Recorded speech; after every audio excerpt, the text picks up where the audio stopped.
सच्चिदानंद सद्गुरु साईनाथ महाराज की जय। सद्गुरु श्री साईनाथुनि शरद बाबूजी की जय। సాయి వంటి దైవంబు లేడు ఈ లేడు. ప్రజలందరి నోట సాయి నామం పలకాలి, సర్వత్రా సాయి రూపం రంజిల్లాలి. ముజ్జగాలు సాయి మహిమతో ముప్పిరిగొనాలి. సాయి పదరవళులు మన హృదయ కుహరంలోని నిశ్శబ్ద నిశీధిలో ప్రతిధ్వనించాలి. ప్రణవనాద వీచికల్లా సాయి జ్ఞాన సౌరభాలు సర్వత్రా వ్యాపించాలి.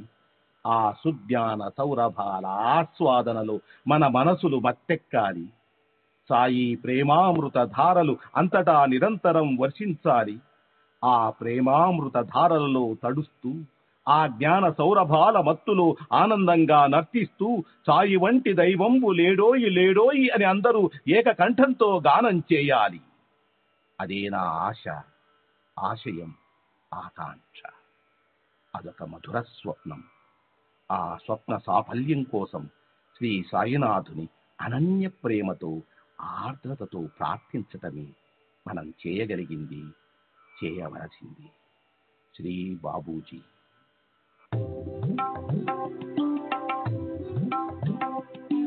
Sai Baba, Sai Baba, Sai Baba, Sai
Sai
Baba,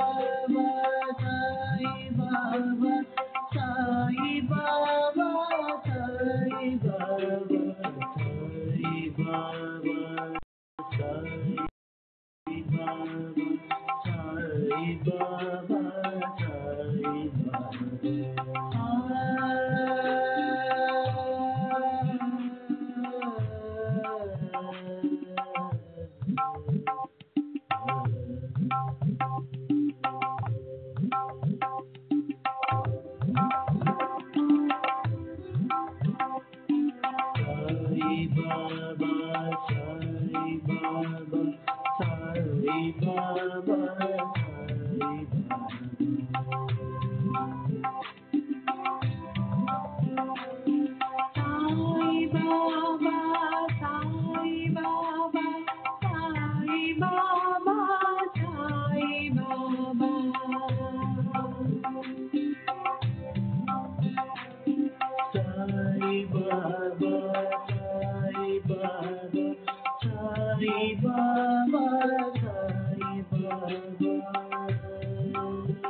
Sai Baba, Sai Baba.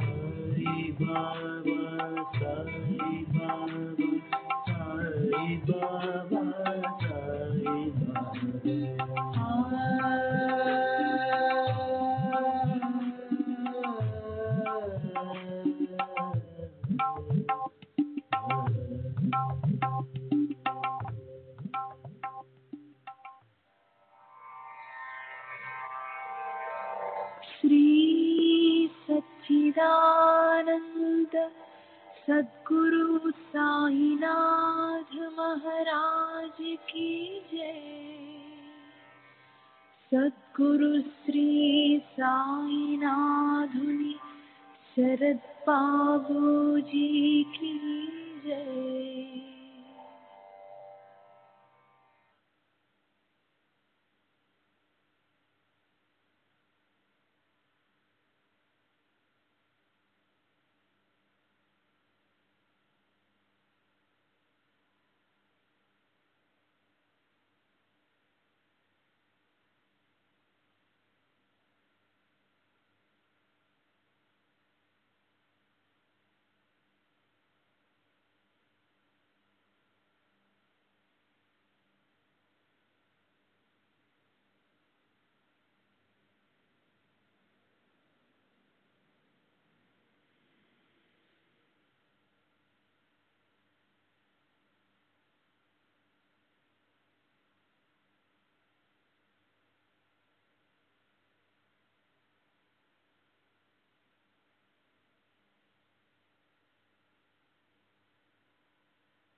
Shri सच्चिदानंद सद्गुरु साईनाथ महाराज की जय।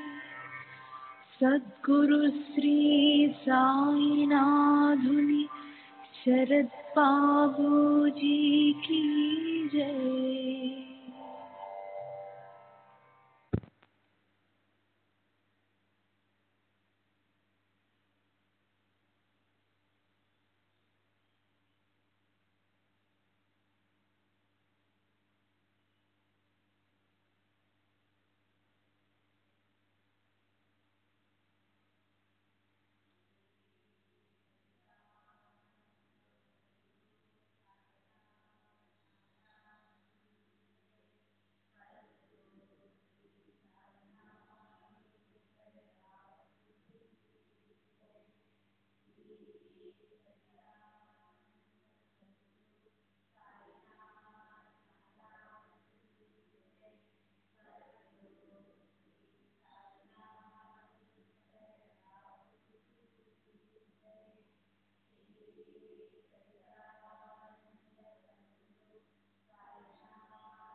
श्री सच्चिदानंद सद्गुरु साईनाथ महाराज की जय। सद्गुरु श्री साईनाथ शरद बाबू जी की जय। श्री साई भक्त अनुभव संहित అబ్దుల్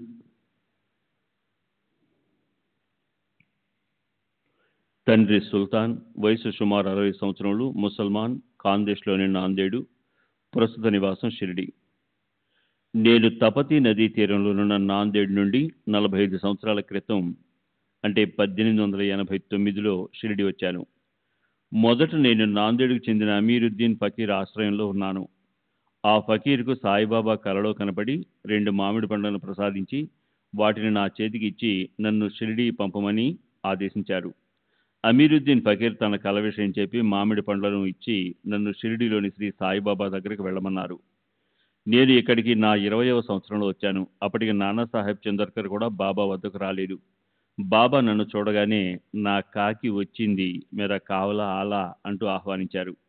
బాబా నన్ను తమ సేవకు పూర్తిగా అంకితం అవ్వమని ఆదేశించారు. మొదటి నుండి నేను 5 అఖండ దీపాలలో లెండి, మసీదు, చావడి మొదల చోట్ల నూనె పోయడం, వెలిగించడం మొదలైన పనులు చేసేవాడిని. బాబా నాకు కానీ మరెవరికి కానీ భోజనం పెట్టేవారు కాదు. ఏదో విధంగా భిక్ష చేసి భోజనం సంపాదించుకునేవాడిని. నేను ప్రస్తుతపు గుర్రపుశాలలో 5-6 సంవత్సరాలు నివసించాను. నేనెప్పుడూ బాబా సేవ చేస్తూ వారి చెంతనే గడిపేవాడిని.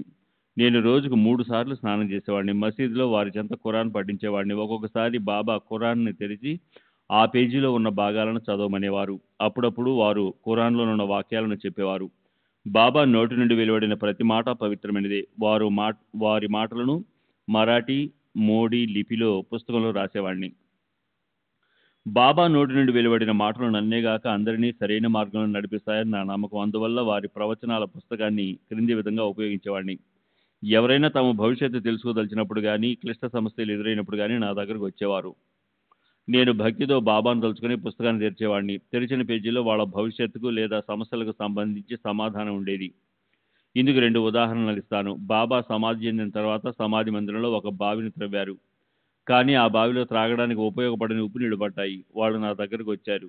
నేను ప్రవచనాల పుస్తకాన్ని సంప్రదించాను. మరికొంత లోతు త్రవ్వితే మంచినీళ్లు పడతాయని అందులో ఉంది. నేను వెళ్ళి మరి 2 అడుగులు త్రవ్వాను. మంచినీళ్లు పడ్డాయి. రెండవది బారిస్టర్ గాడ్గిల్కి సంబంధించిన విషయం. అతని కుమారుడు ఇంగ్లాండ్ వెళ్ళి ఉన్నాడు. అతను తిరిగి ఇండియా వస్తాడా లేక అక్కడే స్థిరపడతాడా అని అడిగాడు. నేను అతను తిరిగి వస్తాడని చెప్పాను. అలాగే అతని కుమారుడు తిరిగి వచ్చాడు. నేను ప్రవచనాల పుస్తకాన్ని ఖురాన్ అంత పవిత్రంగా భావించేవాడిని. నేను ఈ పుస్తకాన్ని పఠిస్తూ జపమాల త్రిపుతూ బాహ్య ప్రపంచం మరచి అందులో పూర్తిగా నిమగ్నమైపోయేవాడిని. నేను ఒక స్త్రీ ముఖం చూసి ఆమెకు వివాహం అవుతుందా, సంతానం కలుగుతుందా లేదా అనే విషయాలు చెప్పగలిగేవాడిని. నేను అలా చాలాసార్లు చెప్పాను. నేను చెప్పినవన్నీ నిజాలయ్యాయి. ఇదంతా బాబా కృప వల్లనే సంభవమైంది. నా దగ్గరకు వచ్చే వాళ్ళని నేను ఆశీర్వదించేవాడిని.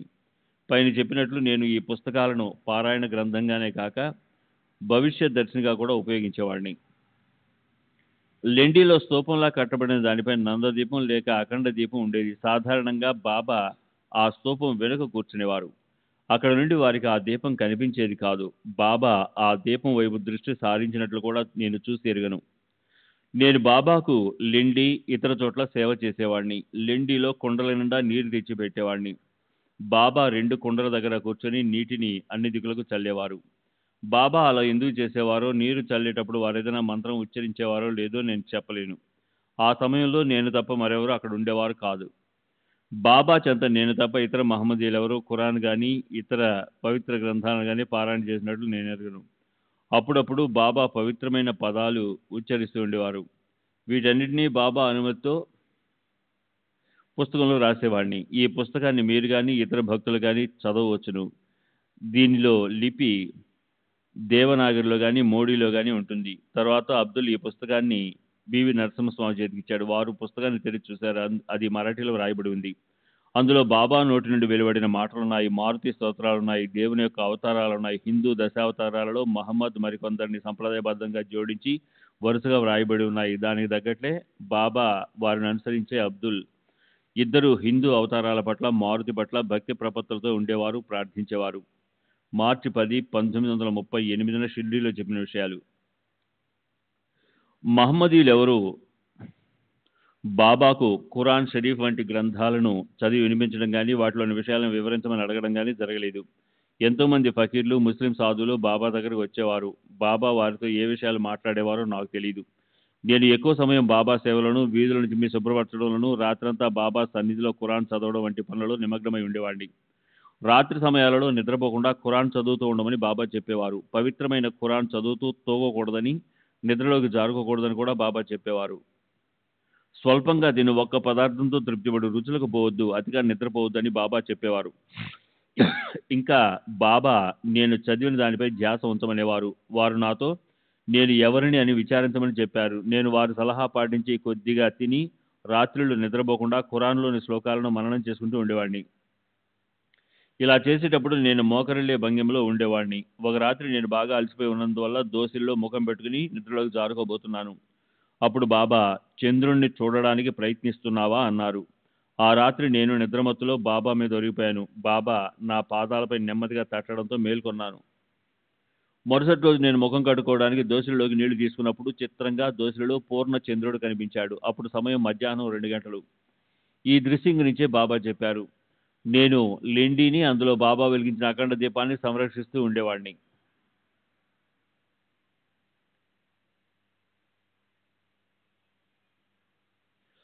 ఆ రోజులలో ఆ దీపం నేలలో 2 అడుగుల లోతుకు త్రవ్వబడిన గుంటలో ఉండేది.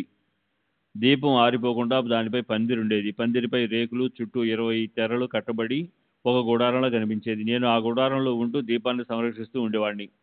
తరువాత ఆ స్థలానికి కొంచెం దూరంలో ఇటుకలు, సున్నంతో దిమ్మెను ఒకదాన్ని నిర్మించారు. ఆ దిమ్మె మీద చుట్టూ మూసి ఉన్న అరలోనికి ఆ దీపాన్ని మార్చారు. బాబా లెండికి వచ్చి దీపానికి దగ్గరగా కూర్చునేవారు. నేను 2 బకెట్లు నీరు తెచ్చి వారి దగ్గర పెట్టేవాడిని. వారు ఆ నీటిని దీపం చుట్టూ చల్లేవారు. తర్వాత అన్ని దిక్కుల వైపు కొన్ని గజాలు నడిచి వెళ్ళి అక్కడ నిలబడి ఆ దిక్కు వైపు తదేకంగా చూస్తుండేవారు. శ్రీ సచ్చిదానంద సద్గురు సాయినాథ్ మహారాజ్ కీ జై. సద్గురు శ్రీ సాయినాథుని శరద్ బాబూజీ కీ జై.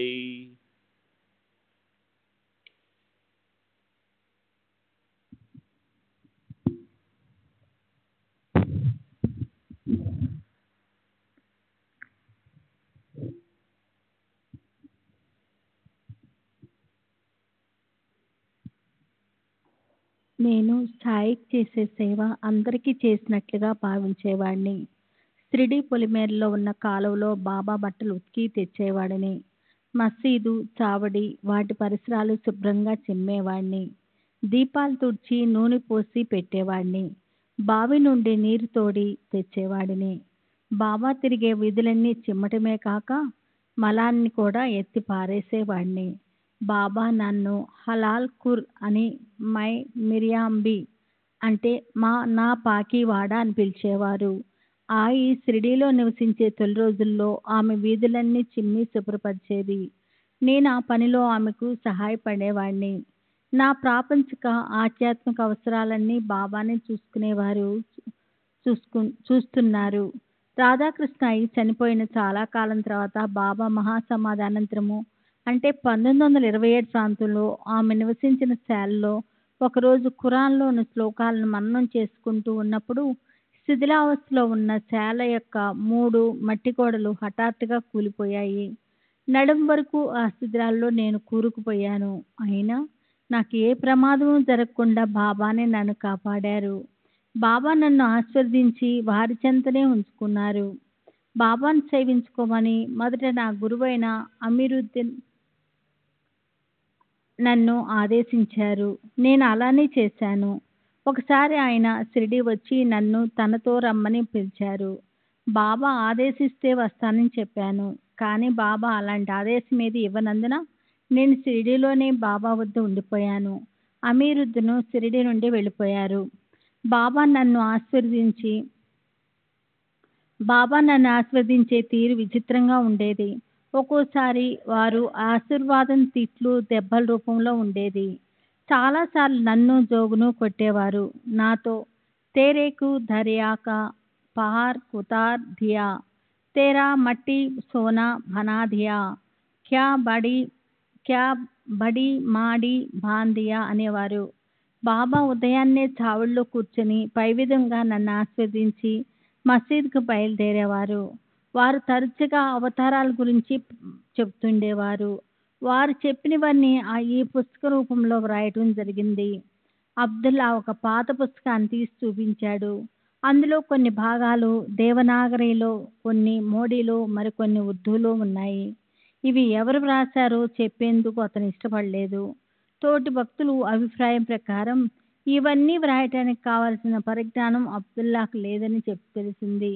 కానీ ఈ రచయిత అంటే పివి నరసింహస్వామి ప్రార్థన మేరకు పుస్తకంలో వ్రాసి ఉన్న ప్రవచనాలను అబ్దుల్ చదివి వినిపించేవాడు.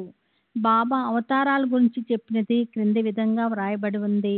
బాబా మొదట చెప్పింది ఓంకార్, ఓంకార్ సే భవకార్, భవకార్ సే ఆద్, ఆద్ సే అలేక్, अलेख से निरंजन, निरंजन से निराकार, निराकार से नील, नील से अनिल, अनिल से शून्य. వీటి భావము, నీవు భవసాగరాన్ని దాటడానికి తోడ్పడ్డాను. నీ మట్టిని బంగారంగా మార్చాను. ఎంత పెద్ద భవనాన్ని కట్టి ఇచ్చాను. మొదటి రెండు నా ఆధ్యాత్మిక ప్రగతి గురించి బాబా చెప్పి ఉండవచ్చు.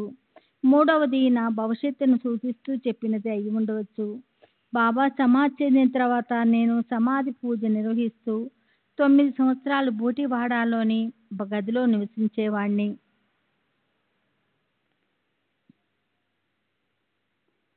केशव आम्र उत्तर पूर्व पीर रक्ष पीर मच्छा अवतार मनायत अस्मित जमित्र भगीरथ भगीरथ उच्चायत देखायत भलिंतर తిరుమక్ర అంటే త్రయంబాక, కథావతర్, ఉచ్చాయత్, దేశ్, దేఖాయత్, ప్రజాయత్, ఉగ్రసేన్, ఖతీన్, దాల్ భారాక్షర్, వరహావతార, కాళీపత్, గోత్రం, విష్ణు, హరితక్, బబ్రాసేర్, నరసింహావతార, సేజ్వార్, రేవక్, బనోబస్తు, బైల్చందు, కాసిం, వామనావతార, పాన్,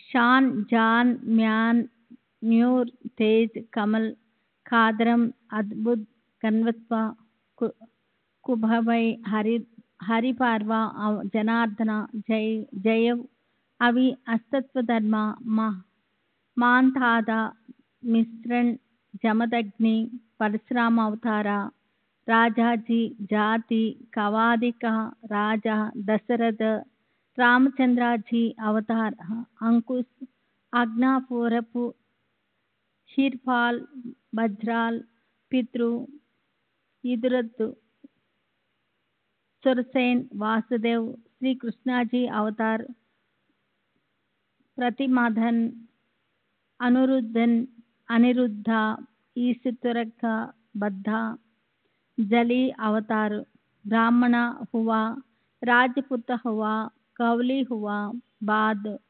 मुसलमान हुआ. चतुर्युग में 4 अवतार, निखल, कृतयुग, तीर्थ में देन अवतार, त्रेतायुग, द्वापर में 2, अद्भर से 1 अवतार, मस्क, कच्छ, वरह, नरसिंह, वामन, परशुराम, कृष्णाजी, बौद्ध से कल्कि. इब्राहिम 4 वेद किया, एटीराउकु वास्ते कलम शरीफ उतरा है। खुदा की कुदरत कदा कदा ही जाने, हर वेद में हजारों अवतार निकाले, मगर हर मगर हर जमाने की इबादत जुदा जुदा है। यूं भी है हिंदुस्तानी घड़ी पर, आल बादशाही करेगा, ये खबर 18 పురాణే మే హై. ఇంకా చాలా ఉన్నప్పటికీ అబ్దుల్ చాలా నెమ్మదిగా చదవటంతో అదంతా చదవటానికి సమయం లేకపోయింది. సెప్టెంబర్ 11వ తేదీ 1936 తానా. అబ్దుల్ రహీం శంసుద్దీన్ రంగారి, పెయింటర్, వయస్సు 65 సంవత్సరాలు, ముసల్మాను, మహాగిరి, థానా. 1913లో థానాలోనే కాకుండా షిరిడీలో కూడా ప్లేగ్ వ్యాపించి ఉంది. అప్పుడు నా భార్య ఏదో తెలియని జబ్బుతో నెల రోజుల నుండి బాధపడుతూ ఉంది. ఆమె గొంతు దవడలు వాచి ఏమీ తినలేని పరిస్థితి ఏర్పడింది. ఎన్నో మందులు వాడాము, కానీ ఫలితం లేకపోయింది. మా పొరుగున నివసించే స్థానిక్ ప్లేడరు అయిన ఆర్జీ గుప్తే అన్నతడు నా భార్యను షిరిడీలో ఉన్న సాయిబాబా వద్దకు తీసుకెళ్ళమని, అలా చేస్తే ఆమె జబ్బు నయమవుతుందని సలహా ఇచ్చాడు. అతని సలహా పాటించి షిరిడీ బయలుదేరాము. ప్రయాణం మొదలైనప్పుడు ఆమె ఏమీ తినలేని పరిస్థితిలో ఉంది. కానీ మార్గమధ్యంలో జగత్పూర్లో ఆమె టీ త్రాగగలిగింది. నాసిక్లో కొంచెం ఆహారం తీసుకోగలిగింది. ఇది ఒక శుభసూచకము. ఆమె త్వరగా కోలుకోసాగింది. మేము షిరిడీ చేరాము. నేను మసీదులోనికి వెళ్ళి బాబాకు నమస్కరించాను. వారు హిందూస్థానీలో మాట్లాడారు. బాబా, ఎక్కడి నుండి వస్తున్నావు? నేను, థానా. బాబా, దేనికోసం? నేను, నా భార్య గొంతు వాపుతో బాధపడుతుంది. బాబా, ఆమెను మసీదులోనికి రమ్మని చెప్పు. ఆమెను లోనికి తీసుకెళ్ళాను. ఆమె బాబాకు నమస్కరించగా బాబా ఆమె శిరస్సుపై తమ హస్తాన్నుంచి, భగవంతుడు మంచి చేస్తాడు, ఖుదా అచ్చా కరేగా అని ఆశీర్వదించారు. బాబా అడగకుండానే నేను వారికి రూపాయి 4 అణాలు దక్షిణ సమర్పించాను. వారు స్వీకరించి ఊదిని ప్రసాదించారు. తర్వాత మేము 2 గంటలు అక్కడే గడిపాము. నా భార్య గొంతు దవడవాపు త్వరగా తగ్గిపోసాగాయి కనుక ఇంకా అక్కడి నుండి బయలుదేరవచ్చు అనిపించింది. కానీ బాబా నన్ను అక్కడే ఉండమన్నారు. నా భార్య 2 ఏళ్ల కొడుకుతో కొత్త ప్రదేశంలో ఉండటం ఇష్టం లేక బాబా అనుమతి తీసుకోకుండానే ఇంటికి బయలుదేరాము. మేము వచ్చిన టాంగా గ్రామంలో ఉంది. మేము దారిలోనే తిరిగి కోబురగాం బయలుదేరాము. సగం దూరం వెళ్ళేంత వరకు మాకు ఏ ఇబ్బంది కలగలేదు. కానీ కొద్దిసేపటి తర్వాత టాంగా ఇరుసు విరిగిపోయింది. అప్పుడు రాత్రి 10 గంటలైంది. వేరే వాహన వసతులు లేక నిర్మానుష్యమైన దారిలో చిక్కుకొని పోయాము. ఆ రాత్రి వేళ మేము అన్ని మైళ్ళ దూరం వెనుకకు నడవలేము, ముందుకు వెళ్ళలేము. మరో ప్రక్క దారి దోపిడి దొంగల భయము. తలదాచుకునేందుకు చోటు లేక చలిలో వణుకుతూ 2 గంటలు గడిపాము. అటువంటి ఇబ్బందికర పరిస్థితి ఎవరికీ రాకూడదు. బాబా మాటలు పెడచెవిన పెట్టినందుకు చింతించాము. అర్ధరాత్రి దాటిన తర్వాత ఏదో బండి వస్తున్న చప్పుడు వినిపించింది. బండివాడు తానావాలా అని అరుచుకుంటూ వస్తున్నాడు. నేను అతన్ని ఆపి నేనే తానావాలా అని చెప్పాను. ఈ అర్ధరాత్రి సమయంలో మా దుస్థితి ఎలా తెలిసింది? ఇక్కడికి ఎలా వచ్చావనని ఆ టాంగా వాడిని అడిగాను. నన్ను బాబా పంపించారని అతను చెప్పాడు. ఎందుకోసం అని నేను అడిగాను. మిమ్మల్ని తీసుకెళ్ళటానికి అని చెప్పాడు. తర్వాత మేము ఆ టాంగా ఎక్కి షిరిడీ చేరాము. మేము మసీద్ చేరేసరికి రాత్రి 1 లేక 2 గంటలై ఉంటుంది. బాబా మమ్మల్ని చూస్తూనే, నా అనుమతి లేకుండా మీరు వెళ్ళారు, అందుకే ఇలా అయింది అన్నారు. మీ అనుమతి తీసుకోకుండా వెళ్ళినందుకు క్షమించండి అన్నాను. అప్పుడు బాబా మమ్మల్ని ఆ రాత్రి మసీదు వద్దే ఉండమని చెప్పారు. తర్వాత వారు లోపలికి వెళ్ళి తమ సహజ రీతిలో ధ్యానముగ్గులయ్యారు. శ్రీ సచ్చిదానంద సద్గురు సాయినాథ్ మహారాజ్ की जय. सद्गुरु श्री साईनाथ श्री सच्चिदानंद सद्गुरु साईनाथ महाराज की जय. సద్గురు శ్రీ సాయినాథుని శరత్ బాబూజీకి జై. మరుసటి ఉదయం బాబా భిక్షకు వెళ్ళి రొట్టెలు కూర తీసుకువచ్చారు.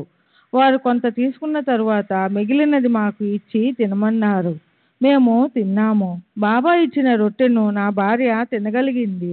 మేము షిరిడీలో ఆ రోజు గడిపిన 2 గంటల సమయంలో వారితో మాట్లాడినది చాలా తక్కువ. నేను బాబా చేతులకు నుదుటికి చందనం పూసి ఉండడం గమనించాను. ముస్లింలు ఇలా చందనం పూసుకోరు కదా, మీరు ఎందుకు అంగీకరించారు అని బాబాను అడిగాను. బాబా జైసా దేశ్ తైసా వేస్, ఏ దేశంలో ఉంటే ఆ దేశ కాల పరిస్థితులకు అనుగుణంగా నడుచుకోవాలి అన్నారు. వాళ్ళు తమ తమ దైవాలను పూజించడానికి బదులు నన్ను వాళ్ళ దేవునిగా భావించి పూజిస్తున్నారు. దానికి నేనెందుకు అభ్యంతరం చెప్పి వారిని నొప్పించాలి? నేను కూడా భగవంతుని భక్తుడినే అని కూడా అన్నారు. తర్వాత మా సంభాషణ ఇలా జరిగింది. బాబా, నీవు నిన్న వచ్చి ఉంటే బాగుండేది. నేను ఎందుకు బాబా, నిన్న భజన జరిగింది. రాత్రంతా నేను ఏడ్చాను. వాళ్ళు నన్ను తిట్టారు. వాళ్ళు మిమ్మల్ని ఎందుకు తిట్టారు? బాబా, నేను తిట్టారు అని చెప్తే అందరూ అర్థం చేసుకోలేరు, కానీ నీవు అర్థం చేసుకోగలవు. మహాత్ములు నిందా స్తుతులను సమభావంతో స్వీకరిస్తారు. కొందరైతే స్తుతిని నింద అని వ్యవహరిస్తారు. పైన ఉదహరించిన భజనలో బాబాను గొప్పగా కీర్తించి ఉంటారు. బాబా ఆ స్తుతిని తమ స్వాభావిక రీతిలో నింద అని ప్రస్తావించారు. భగవంతుని సంకీర్తనలో హృదయాన్ని ద్రవింపజేసే సంగీతం ఆర్తి ఆర్ద్రతలతో సంగమించినప్పుడు మహాత్ముల చేత కూడా కన్నీరు పెట్టిస్తుంది. నేను భగవంతుణ్ణి స్తుతిస్తూ పాడుతున్నప్పుడు భక్తుడు ఏడుస్తాడు, నవ్వుతాడు, నృత్యం కూడా చేస్తాడు. బాబా, అవును, నువ్వు చెప్పినది నిజమే. నీకు నీ గురువు ఉన్నారు కదా? ఉన్నారు. వారి పేరు హబీ పలీషా చిస్తి నిజామీ. బాబా, అందుకే నువ్వు సరిగ్గా అర్థం చేసుకోగలిగావు. మా గురువు నేను ఇక్కడికి రావడానికి 12 సంవత్సరాల ముందే సమాధి చెందారు. వారు బయటకు వెళ్ళినప్పుడు భక్తులు సంగీత వాయిద్యాలతో ఆయన్ను అనుసరిస్తారు. నాకు వెంటనే ఆ విషయం గుర్తుకు వచ్చింది. తరువాత బాబా మాకు ఇంటికి వెళ్ళడానికి అనుమతించారు. నేను బయటికి వెళ్ళి టాంగా కోసం చూశాను. ఎంతసేపు చూసినా టాంగా కనపడలేదు. నేను తిరిగి వెళ్ళి బాబాకు ఆ విషయం చెప్పాను. బాబా, వెళ్ళి చూడు, అక్కడ ఒక టాంగా ఉంది అన్నారు. నేను వెళ్ళి చూశాను. నిజంగానే అక్కడ టాంగా ఉంది. అకస్మాత్తుగా అక్కడికి టాంగా ఎలా వచ్చిందో మాకు అర్థం కాలేదు. బాబా ఆశీర్వాదాలు పొంది మేము తిరిగి వచ్చాము. నా భార్య ఆరోగ్యం బాగయింది. ఆ తర్వాత 7 సంవత్సరాలకు ఆమె చనిపోయింది. నేను షిరిడీ వెళ్ళింది ఒక్కసారి మాత్రమే. అయినా నాకు బాబాపై అపార నమ్మకం ఏర్పడింది. ప్రతి రాత్రి నిద్రించే ముందు వారిని ఇతర సాధువులను స్మరించుకుంటాను. నేను బాబాను ఆర్తిగా తలుచుకున్నప్పుడు వారు నాకు దర్శనమిస్తారు. సెప్టెంబర్ 26వ తేదీ 1936, బాంద్రా. రజబ్ అలీ మహమ్మద్, కాంట్రాక్టర్, వయసు 49 సంవత్సరాలు, ఖోజా, టర్నర్ రోడ్, బాంద్రా. బాబా సమాధి చెందడానికి దాదాపు 8 సంవత్సరాల ముందు వారిని గురించి ఇక్కడి వాళ్ళు గొప్పగా చెప్పడంతో నేను బాబాను దర్శించాను. నేనప్పుడు నా వ్యాపార నిమిత్తం నాసిక్ వెళ్ళాను. నేను అక్కడికి వెళ్ళినప్పటికీ సరుకు అందివ్వడంలో జాప్యం జరిగింది. నాసిక్లో వ్యర్థంగా కాలం గడపడం ఇష్టం లేక షిరిడీ వెళ్ళి సాయిబాబాను దర్శించాను. నేను సాయిబాబాను అద్భుత శక్తులు కలిగిన గొప్ప మహాత్మునిగా భావించేవాడిని. ఆత్మజ్ఞానం కలవారికి మాత్రమే ఆ అద్భుత శక్తులు సాధ్యమవుతాయి. వారికి ఒక టెంకాయ కలకండ సమర్పించాను. వారు నన్ను దక్షిణ అడగలేదు, నేను ఇవ్వలేదు. తరువాత నేను ఈ రోజు కానీ లేదా రేపు ఉదయం కానీ బయలుదేరడానికి అనుమతించమని వారిని కోరాను. సాయిబాబా, అతను నీకు సరుకు ఇవ్వడానికి ఇంకా సిద్ధంగా లేడు అన్నారు. సరుకు ఇవ్వనప్పుడు నాసిక్లో నేను చేసేదేమీ లేదు. అందువల్ల సాయిబాబా సన్నిధిలోనే 2-3 రోజులు గడపడానికి నిర్ణయించుకొని అక్కడే ఉండిపోయాను. నేను ప్రత్యేకించి వారిని ఏ కోరికతోనూ దర్శించలేదు. వారిపై నాకున్న నమ్మకాన్ని దృఢపరిచేటట్లు చేయమని మాత్రం వారిని ప్రార్థించాను. వారిపై సంపూర్ణ విశ్వాసంతో చనిపోతే నాకు సద్గతి లభిస్తుందన్న ఉద్దేశంతో మనసులోనే దాని కొరకు వారిని ప్రార్థించాను. బాబా నా తలపై వారి హస్తాన్నుంచి ఆస్వాదించారు. వారి ఆశీర్వాదం ఫలించి నా నమ్మకం క్రమేణా వృద్ధి చెందింది. బాబా ఊదీపై కూడా నాకు అపారమైన నమ్మకం ఉంది. ఈ ఊదీని ఛాతికి, కళ్ళకు, నుదుటికి పూసుకొని బాబాను ధ్యానించేవాడిని.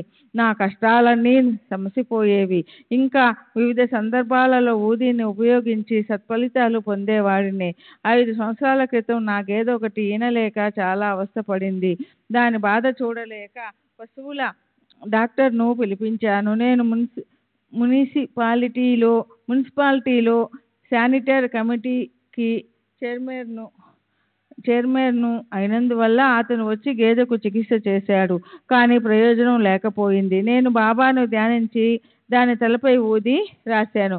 10 నిమిషాల తర్వాత అది సునాయాసంగా ఈనింది. అలా ఎన్నో సందర్భాలలో ఊది సత్ఫలితాలను ఇచ్చింది. శ్రీ సాయిబాబా ఇప్పటికీ గొప్ప శక్తులు గల సిద్ధపురుషుడని చెప్పడానికి నాకు ఎలాంటి సందేహం లేదు. సాధు సత్పురుషులు ఒక స్థితి నుండి మరొక స్థితికి వెళ్తారే తప్ప వారికి మరణం లేదని ఇస్లాం సాంప్రదాయం చెబుతుంది. నేను ఎందరో మహాత్ముల సమాధులను అంటే ఢిల్లీలో దర్శించాను. మరియు సశరీరులుగా ఉన్న నాగపూర్కు చెందిన తాజుద్దీన్ బాబా, పూనాకు చెందిన బాబాజాన్ మొదలైన మహాత్ములను దర్శించాను 1928లో. నాకు అనేక అనుభవాలు ఉన్నాయి. ఇవి నా సద్గతి కొరకు విశ్వాసాన్ని పెంచడమే కాక నాకు ప్రాపంచిక ప్రయోజనాన్ని కూడా చేకూర్చాయి. నీవు విడిగా 100 ప్రార్థనలు చేయడం కన్నా ఒక మహాత్ముని సన్నిధిలో గడపడం ఎంతో ఉత్తమం అని ఒక నానుడి ఉంది. నీవు విడిగా 100 ప్రార్థనలు చేయడం కన్నా ఒక మహాత్ముని సన్నిధిలో గడపడం ఎంతో ఉత్తమం అని ఒక నానుడి ఉంది. దానిని నేను గట్టిగా నమ్ముతాను, ఆచరిస్తాను. మా ఇంటిలో సాయిబాబా పింగాణి విగ్రహం మరియు సాయిబాబా పటము ఉన్నాయి. మా కుటుంబం అంతా ప్రతి గురువారం ఆ విగ్రహం ముందు సాంబ్రాణి కడ్డీలు వెలిగిస్తాము. శ్రీ సచ్చిదానంద సద్గురు సాయినాథ్ మహారాజ్ కి జై. సద్గురు శ్రీ సాయినాథ్ శ్రీ సచ్చిదానంద సద్గురు సాయినాథ్ మహారాజ్ కి జై. సద్గురు శ్రీ సాయినాథుని శరత్ బాబూజీకి జై. డిసెంబర్ 15వ తేదీ 1936 బాంద్రా. ఆదం దళాలి ఎస్టేట్ బ్రోకర్ దళారి. వయసు సుమారు 70 సంవత్సరములు. నౌపాడ మసీద్ దగ్గర బాంద్రా. నేను ఎంతో కాలం నుండి శ్రీ సాయిబాబా భక్తుడను. వారితో నాకున్న అనుభవాలు శ్రీ సాయిలీలా మాసిక్ పత్రికలో ప్రచురింపబడ్డాయి. చాలా కాలం నుండి నేను బాబా వద్దకు వెళుతున్నాను. వారు దయామయులు, గొప్ప దాతృత్వము కలవారు. వారు నాకు ఎన్నో సందర్భాలలో సహాయపడ్డారు. ముఖ్యమైనవి కొన్ని వివరిస్తాను. నా కుమారుని వివాహం జరుపదలచి బాబా అనుమతి కోసం వారిని ఎన్నోసార్లు ప్రార్థించాను. అడిగిన ప్రతిసారి బాబా వాయిదా వేస్తూ వచ్చారు. నేను ఎన్నో ఉత్తరాలు కూడా వ్రాశాను. ప్రతిసారి వారి దగ్గర నుండి వచ్చే సమాధానం అల్లా మాలిక్ హై అని మాత్రమే. ఇలా 3 సంవత్సరాలు గడిచిన తరువాత వారు నా కుమారుని వివాహానికి అంగీకరించడమే కాక తేదీని కూడా నిర్ణయించి వివాహం జరిపించమని నన్ను ఆదేశించారు. నేను సంతోషించాను. కానీ పేదవాడిని అయినందువల్ల నా దగ్గర డబ్బు లేదు. పెండ్లి కుమార్తె తరఫున ఖర్చులు కూడా నేనే భరిస్తానని ఒప్పుకున్నాను. నేను బాబా సహాయాన్ని అర్థించాను. నాకు బాబా ఎలా సహాయపడ్డారో వివరిస్తాను. వివాహానికి 10 రోజుల ముందు నాకు అనుకోని విధంగా ఒక పని దొరికి వెంటనే డబ్బు సమకూరింది. నాకు కొంత ఊరట కలిగింది. ఈ విధంగా వివిధ పనుల ద్వారా అందిన డబ్బుతో నా కుమారుని వివాహాన్ని బాబా నిర్ణయించిన తేదీకే జరిపించగలిగాను. 1913-14లో. బాబా మహాసమాధికి కొంతకాలం ముందు నా వ్యాపారానికి సంబంధించిన విషయంలో వారు సహాయం చేశారు. ఒక వ్యక్తి ఒక భవంతిని తాకట్టు పెట్టి మార్వాడి దగ్గర డబ్బు తీసుకున్న వ్యవహారంలో నేను దళారీగా ఉన్నాను. ఆ భవంతి తాలూకు పట్టా కాగితాలు కలెక్టర్ మంజూరు చేసినట్లుగా ఉన్నాయి. కానీ తరువాత అవి నిజమైనవి కావని, నకిలీవని తేలాయి. నాకు ఆ వ్యక్తి గురించి కానీ ఆ పత్రాల గురించి కానీ ఏమీ తెలియదు. కానీ నకిలీ పత్రాలు ఉపయోగించినందుకు నా మీద మరియు ఆ వ్యక్తి మీద పోలీసులు ఛార్జ్ షీటు దాఖలు చేశారు. నేను బాబా దగ్గరకు వెళ్ళి వారి సహాయం కొరకు ప్రార్థించాను. బాబా భయపడకు, అంతా సవ్యంగా జరుగుతుంది అన్నారు. నేను టెండూల్కర్ ఇంటికి వెళ్ళి ఆయన శ్రీమతితో బాబాను నా కొరకు ప్రార్థించమని వేడుకొని ఆమెను నీవు విడుదలవుతావు అని అనమన్నాను. ఆమె అలాగే అన్నది. ఆ రోజే కేసు నుండి నన్ను విడుదల చేశారు. ఆ కుదవబెట్టిన వ్యక్తిని కోర్టులో ప్రవేశపెట్టి నన్ను ప్రభుత్వ న్యాయవాది తరఫు సాక్షిగా వివరించారు. ప్రాపంచిక విషయాలలో నాకెన్నో అనుభవాలు కలిగాయి. కానీ నాకవి ఇప్పుడు గుర్తులేవు. నేను ఖురాను చదవలేదు. బాబాను ఆధ్యాత్మిక విషయాల గురించి అడగను లేదు. బాబా కూడా నన్ను ఖురాన్ చదవమని చెప్పడం కానీ నాతో ఆధ్యాత్మిక విషయాలు మాట్లాడడం కానీ చేయలేదు. కానీ బడే బాబాతో మాత్రం ఖురాన్ చదవమని బాబా చెప్తుండేవారు. ముస్లిం పండితులు కానీ ప్రముఖులు కానీ బాబాను దర్శించేటట్లు నాకు గుర్తులేదు. బాబా వివిధ రూపాలలో నా దగ్గరకు వచ్చి పరీక్షించేవారు. ఒకసారి ఒక బ్రాహ్మణునిగా నా దగ్గరకు వచ్చి భిక్ష అడిగారు. నేను అతనికి 2 అణాలు ఇచ్చి పంపాను. మరోసారి ఒక మార్వాడీగా వచ్చి తనకు ఆకలిగా ఉందని చెప్పారు. నేను అతనికి 4 అణాలు పావలా ఇచ్చి మార్వాడి హోటల్లో భోంచేయమని చెప్పి పంపాను. ఆ తరువాత నేను షిరిడీ వెళ్ళినప్పుడు బాబా కొన్ని ప్రత్యేకమైన సూచనల ద్వారా నా వద్దకు ఆ రూపాయిలో వచ్చినట్టు తెలియచేశారు.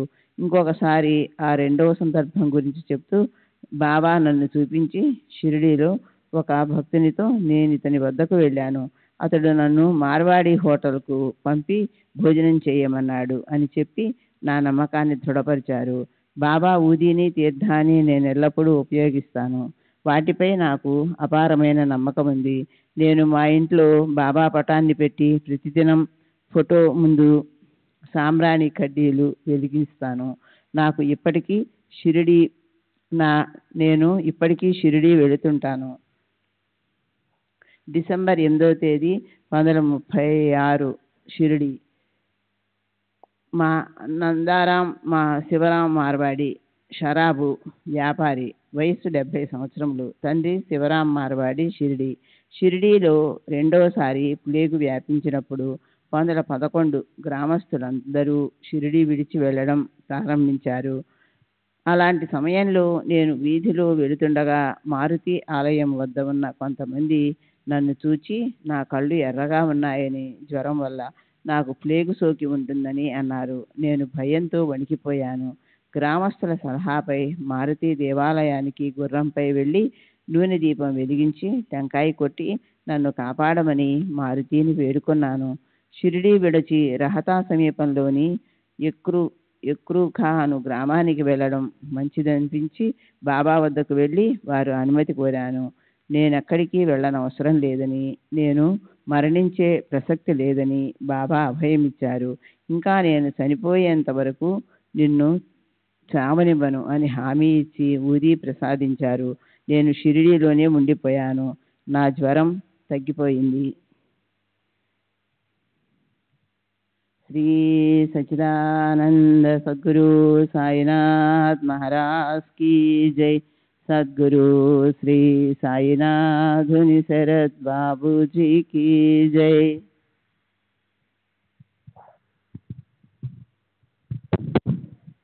శ్రీ సచ్చిదానంద సద్గురు సాయినాథ్ మహారాజ్ కీ జై. సద్గురు శ్రీ సాయినాథుని శరత్ బాబూజీకి జై. అక్టోబర్ 15వ తేదీ 1936 నాసిక్. లక్ష్మణ్ గోవింద్ ముంగే. అర్జీల లేఖకుడు. వయస్సు 72 సంవత్సరాలు. Number 43, main road, Nashik. నేను బాబా దగ్గరకు 46 సంవత్సరాల క్రితం వెళ్ళాను. మా బంధువులైన వామన్రావు రంగనాథ్ బిజ్పూర్కర్, అతని సోదరుడు సఖారాం షిరిడీలో ఉండేవారు. వాళ్ళు ఇప్పుడు లేరు. నేను అప్పుడు చిదంబర కేశవ్ గాడ్గిల్ అను సీనియర్ మామల్తదార్ వద్ద గుమాస్తాగా పనిచేస్తూ ఉండేవాడిని. ఒకసారి చిదంబర కేశవ్ గాడ్గిల్, నానాసాహెబ్ నిమోన్కర్లు బాబాను దర్శించడానికి షిరిడీ వెళ్తుండగా వారితో నేను వెళ్ళాను. ఆ మునుపటి రాత్రి గదిలో మేము ముగ్గురం మాత్రమే ఉండగా పడుకోబోయే ముందు గాడ్గిల్ బాబాకు సమర్పించడానికి కొన్ని ఖర్జూరపు పండ్లు, సాంబ్రాణి కడ్డీ ప్యాకెట్టు, ₹1 ప్రత్యేకించి విడిగా పెట్టుకున్నాడు. మరుసటి ఉదయం మేము ముగ్గురం బాబాను దర్శించాము. ముస్లిం ఫకీరైన బాబాను హిందువులు పూజించడం చూసి నేను ఆశ్చర్యపోయాను. అప్పుడు బాబా గాడ్గిల్ను నా ఖర్జూరపు పండ్లు, సాంబ్రాణి కడ్డీ ప్యాకెట్లు ₹1 నాకు ఇవ్వు అని అన్నారు. ఈ మాటలు విని నేను నిశ్చేష్టుడయ్యాను. వారు సర్వజ్ఞులని అర్థమయ్యింది. గాడ్గిల్ ఆ మూడింటిని బాబాకు సమర్పించాడు. బాబా స్వీకరించారు. నానాసాహెబ్ నిమోన్కర్ తనంతట తానే బాబాకు ₹10 నోటు ఇవ్వపోయాడు. నేను ఫకీరును, ఈ డబ్బును తీసుకోను అంటూ బాబా తిరస్కరించారు. తరువాత గాడ్గిల్ నుండి స్వీకరించిన వాటిని క్రింది విధంగా ఉపయోగించారు. మసీదులో వెలిగించే దీపాలకు నూనె పోయడానికి ₹1 నూనె వర్తకుడికి ఇచ్చారు. సాంబ్రాణి కడ్డీలు వెలిగించి పెట్టారు. ఖర్జూరపు పండ్లను అక్కడున్న భక్తులకు పంచారు. ఇది చూసిన తరువాత బాబా ఒక మహనీయులని, వారిని పూజించడం సరి అయినదే అని అనిపించింది. నా 26వ ఏట 1890లో నేను బాబాను దర్శించాను. వారప్పుడు రహతాలోని మారుతి దేవాలయంలో ఉన్నారు. నా వివాహం నిశ్చయమైంది. కానీ పెళ్లి కూతురును అలంకరించడానికి నా దగ్గర నగలు లేవు. రహతాలో ఉన్న మా మేనత్త భర్త నుండి సహాయం పొందడానికి వెళ్ళాను. బాబాను దేవాలయంలో చూసి వారి వద్దకు వెళ్ళగా, బిడ్డారా, నిన్ను గురించే నేను ఆలోచిస్తున్నాను అంటూ ఆహ్వానించారు. బాబా తమ కాళ్ళు వత్తమన్నారు. నేను అలాగే చేశాను. వారు నాకు ఒక మామిడి పండు ఇచ్చి తినమన్నారు. నేను తిన్నాను. అది ఎంతో మధురంగా ఉంది. తరువాత బాబా నన్ను ఇలా ప్రశ్నించసాగారు. బాబా, నువ్వు దేనికోసం వచ్చావు? నేను, నా వివాహం నిశ్చయమైంది. నా వద్ద నగలు లేవు. వాటిని అరువు తీసుకోవడానికి వచ్చాను. బాబా, ఎవరికి ఎవరు? ఇచ్చేది ఎవరు? పుచ్చుకునేది ఎవరు? అవసరానికి ఎవరూ సహాయం చెయ్యరు. నీకు అవసరమైతే ₹1000 కానీ ₹2000 కానీ వాటికి సరిపడా నగలు నా దగ్గర నుండి తీసుకో. గోనెగుడ్డలు ధరించి చేతిలో ఒక రేకు డబ్బా పట్టుకుని ఉన్న ఈ ఫకీరు నాకు ఇవన్నీ ఎలా ఇవ్వగలడు అని తలచాను. నేను అక్కడి నుండి మా మేనత్త ఇంటికి వెళ్ళాను. మా మామతో నా అవసరాన్ని గురించి చెప్పాను. మా మామ తన దగ్గర నగలు ఏమీ లేదని చెప్పాడు. ప్రస్తుతానికి వివాహం వాయిదా వేసుకోక తప్పదు అన్న బాధతో వెనుదిరిగాను. అదే సమయంలో నా స్నేహితుడు ఒకడు కలిశాడు. అతడికి విషయమంతా చెప్పాను. అతని మధ్యవర్తిత్వంతో పిన్నేరుకు చెందిన ఒక గుజరాతీ షావుకారు ఖాళీ అందలు, ముక్కు పుడక అరువుగా ఇచ్చారు. తర్వాత 30 తులాల బంగారంతో నాకు అవసరమైన నగలు ఒక్క రోజులో తయారు చేయించి అప్పుగా, అంటే వడ్డీ చెల్లించేటట్లు ఇచ్చాడు. అనుకున్న ముహూర్తానికే నా వివాహం జరిగింది. ఈ విధంగా నా స్నేహితుడు మరియు గుజరాతీ షావుకారుల ద్వారా నాకు సహాయం అందేలా చేసి బాబా తాము ఇచ్చిన మాటను నిలబెట్టుకున్నారు. ఈ సంఘటన జరిగిన తరువాత నేను ప్రతి సంవత్సరం షిరిడీ వెళ్ళి బాబాను దర్శించుకునేవాడిని. నాకు మొదట్లో కొంతమంది బిడ్డలు కలిగారు, కానీ వాళ్ళు అల్పాయుష్కులు. ఇలా కొంతకాలం గడిచిన తరువాత 1912లో నేను బాబాను దర్శించి నా దురదృష్టానికి దుఃఖిస్తూ నాకు దీర్ఘాయువు గల ఒక్క కుమారుని ప్రసాదించమని ప్రార్థించాను. వారు, నువ్వు ఎందుకు ఒక్క పిల్లవాడినే కోరుకుంటావు? నీకు నేను 2 కుమారులను ప్రసాదిస్తాను అన్నారు. బాబా ఆశీర్వదించినట్లుగానే నాకు ఇప్పుడు 2 కుమారులు ఉన్నారు. ఒకరికి 13 సంవత్సరాలు, మరొకరికి 10 సంవత్సరాలు. 2 కుమార్తెలు కూడా ఉన్నారు. ఒకరికి 27 సంవత్సరాలు, మరొకరికి 18 సంవత్సరాలు. నేను ఇంట్లో బాబా ఫోటోను నిత్యం పూజిస్తాను. వారు నా కోరికలన్నీ తీర్చారు. ఈ క్రింది సంఘటన దానికి నిదర్శనం. ఒక వ్యక్తి, అతని కుమార్తె మా ఇంట్లో అతిథులుగా కొద్ది రోజులు ఉన్నారు. ఆ అమ్మాయికి తీవ్రంగా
जय। सद्गुरु श्री साईनाथ निसरद बाबू जी की जय।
श्री सच्चिदानंद सद्गुरु साईनाथ महाराज की जय। सद्गुरु श्री साईनाथ निशरद बाबू जी की जय। साई रहम नजर करना, बच्चों का पालन करना। साई रहम नजर करना, बच्चों का पालन करना। जाना तुमने जगत पसार, सब ही झूठ जमाना। जाना तुमने जगत पसार, सब ही झूठ जमाना। साई रहम नजर करना, बच्चों का पालन करना। साई रहम नजर करना, बच्चों का पालन करना। मैं अंधा हूँ बंदा आपका, मुझसे पथ दिखलाना। मैं अंधा हूँ बंदा आपका, मुझसे पथ दिखलाना। साई रहम नजर करना, बच्चों का पालन करना। साई रहम नजर करना, बच्चों का पालन करना। दासगण कहे अब क्या बोलूं, थक गई मेरी रसना। दासगण कहे अब क्या बोलूं, थक गई मेरी रसना। साई रहम नजर करना, बच्चों का पालन करना। साई रहम नजर करना, बच्चों का पालन करना। रहमो नजर करो अब मोरे साई, तुम बिना नहीं मुझे माँ बाप भाई। रहमो नजर करो मैं अंधा हूँ बंदा तुम्हारा। मैं अंधा हूँ बंदा तुम्हारा। मैं ना जानू मैना जानू अल्लाह इलाही रहमो नजर करो रहमो नजर करो भूमोरे साई तुम बिना नहीं मुझे माँ बाप भाई रहमो नजर करो काली जमाना मैंने गमाया काली जमाना मैंने गमाया साथी आखिर का साथी आखिर का साथी आखिर का तुम बिना कोई रहमो नजर करो रहमो नजर करो अब मोरे साई तुम बिना नहीं मुझे माँ बाप भाई रहमो नजर करो अपने मस्जिद का झाड़ू गड़ो है अपने मस्जिद का झाड़ू गड़ो है मालिक हमारे मालिक हमारे तुम बाबा साई रहमो नजर करो रहमो नजर करो अब मोरे साई तुम बिना नहीं मुझे माँ बाप भाई रहमो नजर करो। श्री सच्चिदानंद सद्गुरु साईनाथ महाराज की जय। सद्गुरु श्री साईनाथ शरद बाबू जी की जय।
श्री सच्चिदानंद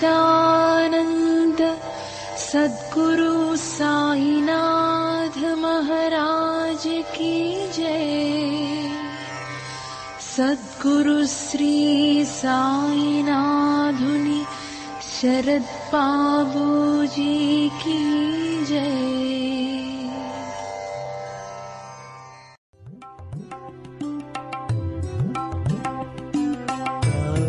Bye.